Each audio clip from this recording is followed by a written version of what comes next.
দলং এখন পাৰ হ'বলৈ অৰ্থাৎ দলংখনৰ ইটো পাৰলৈ যাবলৈ দলংখনৰে সহায় ল'ব লাগে আমি।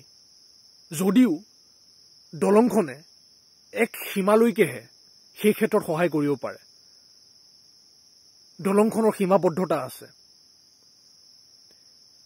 সেই দলঙৰ সীমাবদ্ধতাৰ সীমিত সহায়ৰ উচিত প্ৰয়োগ কৰি দলংখনৰ সীমাবদ্ধতাৰ পৰা পাৰলৈ যাব লাগিব আমি গন্তব্য স্থানলৈ যাবলৈ হ'লে।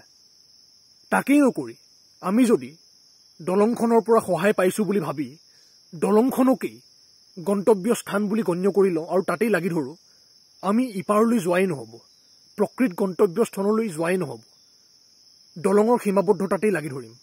একেদৰেই সংসাৰক, সাংসাৰিকতাৰ বিভিন্ন প্ৰভাৱক, শৰীৰক, মনক সীমিত বুলি জানিও সেই সীমিত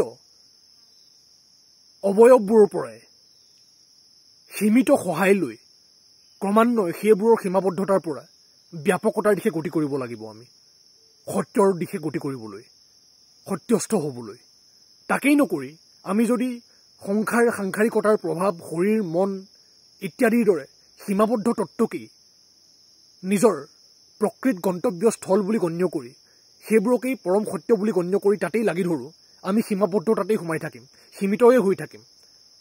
সত্যৰ দিশে গতি কৰি, ব্যাপকতাৰ দিশে গতি কৰি সত্যস্থ হোৱাই নহ'ব। বুজিব লাগিব আমি চালি জাৰি চাই যে সীমাবদ্ধতাৰ পৰা উচিত সহায় লৈ সেই সীমাবদ্ধতাত লাগি নধৰি ক্ৰমান্বয়ে ব্যাপকতাৰ দিশে গতি কৰিব লাগিব আমি। তেনে কৰাটো সম্ভৱ। আমাৰ ভিতৰত সেই সম্ভাৱনাৰ বীজ আছে।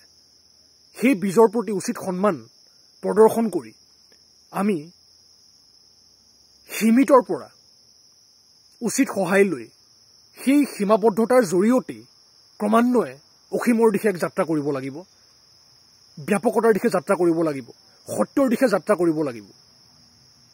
সেই সত্যৰ সৈতে এক হৈ সত্যস্থ হ'বলৈ। নহ'লে আমি মিথ্যাৰ মাজতেই সোমাই থাকি সেই মিথ্যাকেই সত্য বুলি গণ্য কৰি মিথ্যাৰ সীমাবদ্ধতাত সোমাই থাকিম, কাৰাগাৰত সোমাই থাকিম। বুজিব লাগিব আমি।